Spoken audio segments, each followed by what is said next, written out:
Senior सहाफी और तजियाकार नुसरत जावेद के मुताबिक इतवार की रात नींद नहीं आ रही थी। सराहने रखे नावल को उठाकर पढ़ने को दिल माइल न हुआ तो रिमोट उठाकर नेटफ्लिक्स का बटन दबा दिया। इसके मैनुअल में नई शामिल हुई फिल्मों में से एक का उन्वान था तेहरान। पहली सतर पर दूसरे नंबर पर मौजूद फिल्म के उन्वान ने चौंका दिया। फर्ज कर लिया कि अमेरिका, ईरान या इसराइल के किसी फिल्मसाज ने ताज़ा तरीन तेहरान को किसी कहानी में नुमाया किया होगा। बेसाख्ता बटन दबा दिया। फिल्म के इब्तदाई क्रेडिट शुरू हुए तो इल्म हुआ कि मज़कूरा तेहरान की कहानी किसी भारतीय ने लिखी है।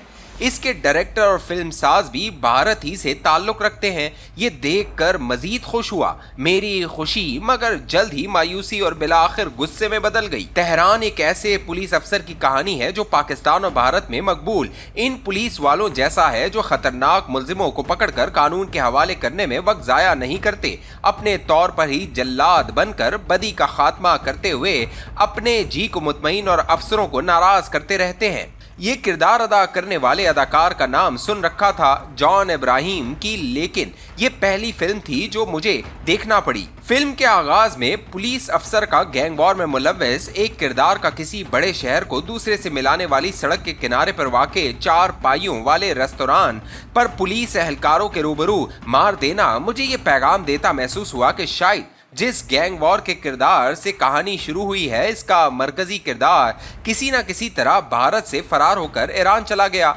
इसे ढूंढने को शायद जिद्दी पुकारे पुलिस अफसर को तेहरान जाना पड़ेगा। ये सोचते हुए फिल्म बदलना चाह रहा था तो स्क्रीन के जरिए पता चला कि मज़कूरा पुलिस अफसर की एक बेटी भी है। इसकी सालगिरह का दिन है। सालगिरह की तकरीब शुरू करने के लिए इसकी बीवी मेहमानों की मौजूदगी में बेचैनी से इंतजार कर रही है। दरियासना स्क्रीन पर चलाए चंद मनाजिर और इनके मुतल्लिक हुई वॉइस ओवर से पता चला कि फला बरस की फला तारीख को 3 मुख्तलिफ ममालिक में बैक वक्त 3 इसराइली सिफारतकारों को इनकी गाड़ियों पर बम नफ्स करके मारने की कोशिश हुई। ऐसी ही एक कोशिश दिल्ली में भी हुई थी। इसराइली सिफारतकार की गाड़ी में नस्ब हुए बम की वजह से मगर सड़क पर गुलाब बेचने वाली एक बच्ची भी झुलस गई और ये बच्ची इत्तेफाक से पुलिस अफसर की बेटी की हम उम्र थी। लिखारी और डायरेक्टर ने वाज़े तौर पर नहीं बताया पुलिस अफसर का दफ्तर और रवैया, मगर ये पैगाम देता था कि इसका ताल्लुक इंसदादे दहशतगर्दी या किसी और टास्क के लिए बनाई खुसूसी फोर्स से है। इस फोर्स का सरबरा इसराइली सिफारतकार की गाड़ी पर हुए हमले की खबर मिलते ही ये तय कर लेता है कि मज़कूरा वाक़े का जिम्मेदार हमारा हमसाया मुल्क यानी पाकिस्तान है। पाकिस्तान के सर इस हमले की जिम्मेदारी डालकर लिहाजा मजीद तफ्तीश से जान छुड़ा ली जाए। बेहतर यही होगा कि मुबैना तौर पर पाकिस्तान से आए हमलावरों का सुराग भारतीय खुफिया एजेंसी रॉ ही लगाए। तेहरान फिल्म का अफसर मगर इसरार करता है कि पाकिस्तान इसराइली सिफारतकार की गाड़ी पर दिल्ली की सड़क पर हुए हमले का जिम्मेदार नहीं। अपनी बात के सबूत में वो अपने सीनियर को 2 पाकिस्तानी तंजीमों के नाम लेकर याद दिलाता है कि इनके निशाने पर आया शख्स कभी बचा नहीं। इसके बाद वो दिल्ली में हुए हमले को दीगर ममालिक में इसराइली सिफारतकारों पर हुए हमले के साथ जोड़ते हुए मिस्र रहता है कि मज़कूरा वाक़या जो हकीकतन फरवरी 2012 में हुआ था, दर हकीकत भारत में घुस आए चंद ईरानी एजेंटों की कार्रवाई है। भारतीय खुफिया एजेंसी की एक खातून अफसर इसकी बात से इत्तेफाक करते हुए जॉन इब्राहिम को असल मुलजिम का पता चलाने को उकसाती है। फरवरी 2021 में जो वाक़या हुआ था, इसमें दिल्ली की मशहूर औरंगजेब रोड पर इसराइल के भारत में तैनात डिफेंस अताशी की गाड़ी पर हमला हुआ था। हमले के वक्त वो इस गाड़ी में मौजूद न था बम धमाके की वजह से, मगर इसकी बीवी हलाक हो गई थी। तेहरान फिल्म के लिखाड़ी और डायरेक्टर ने इस हकीकत को फरामोश करते हुए नाजरीन को इस अमर पर कायल करने की कोशिश की कि जिद्दी और खुद सर तेहरान का हीरो पुलिस अफसर दर हकीकत एक गरीब बच्ची की हलाकत की वजह से गाड़ी को धमाके से उड़ाने वाले शख्स की तलाश को बेकरार था। इसकी रहमदिली उजागर करने के लिए इस बच्ची के छोटे भाई को भी बहुत दर्दनाक हालात में दिखाया गया है।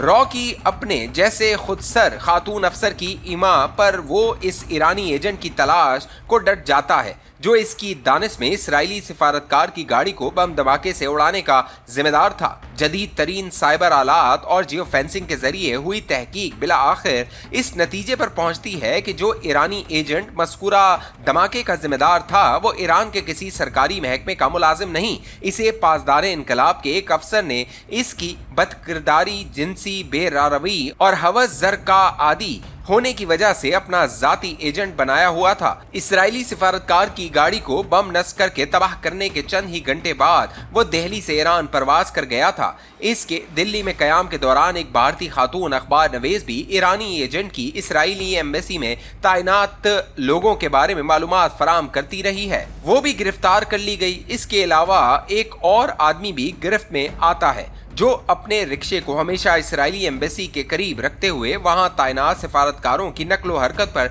निगाह रखता था। तहकीक के इस अंजाम तक पहुंचने के बाद भारतीय हुकूमत यह फैसला करती है कि इसराइली सिफारतकार की गाड़ी बम से तबाह करने वाले का मजीद पीछा न किया जाए। इसराइल से हमें जदीद हथियार लेना है और ईरान से तेल। इनके झगड़े में लिहाजा भारत को मजीद घुसने से परहेज करना चाहिए। भारतीय रियासत के सीनियर तरीन अफसरों की जानिब से हुए इस फैसले को लेकिन तेहरान का पुलिस अफसर मानने से इनकार कर देता है। वजह इसकी नजर बज़ाहिर फकत एक बच्ची की हलाकत है जो सड़क पर गुलाब बेचती थी और इसकी बेटी की हम उम्र थी। रॉ की खातून अफसर भी वतन से मोहब्बत के खातिर खुद सर हुए पुलिस अफसर की हौसला अफजाई करती है। वो ईरान जाने के लिए अजरबैजान पहुंच जाता है तो इसे फौरन वापस भारत आने का हुक्म मिलता है। इस हुक्म को तस्लीम करने के बजाय तेहरान का पुलिस अफसर मुत्तहदा अरब इमारात पहुंचकर समंदरी रास्ते से ईरान जाना चाहता है। बिलाखिर न जाने कैसे वो पाकिस्तानी पासपोर्ट के साथ शलवार कमीज पहनकर बंदर अब्बास बंदरगाह के जरिए ईरान में दाखिल हो जाता है। इसके बाद सारी फिल्म में इसराइली सफारतकार की गाड़ी को बम धमाके से तबाह करने वाले ईरानी एजेंट और तेहरान के पुलिस अफसरान के माबैन बिल्ली चूहे का खेल है। इसका अंजाम जाहिर है ईरानी एजेंट की मौत पर होता है। मैंने इस फिल्म की कहानी और अंदाजे पेशकश को एक लम्हे के लिए भी पाकिस्तानी मुसलमान होते हुए नहीं जांचा। फिल्म के आम कारी की तरह ही इसे बर्दाश्त किया है। ये फिल्म देख लेने के बाद ये कॉलम लिखने से कबल थोड़ी तहकीक की तो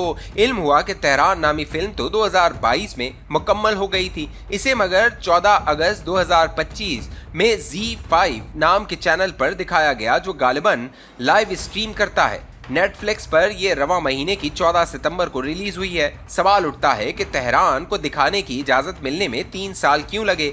इन दिनों भारत ईरान से तेल खरीदने के बजाय रूस की जानिब इस हवाले से देखता है। ट्रंप इसकी वजह से मोदी से खफा भी है इसराइल के साथ, मगर भारत के ताल्लुकात मजबूत तर हो रहे हैं। चंद ही दिन कबल दिल्ली में नेतन्याहू की ताकतवर इत्तेहादी जमात का सरबराह भी मौजूद था। ईरानी एजेंडों की वहशत बेनकाब करने को ये वक्त ही क्यों चुना गया है।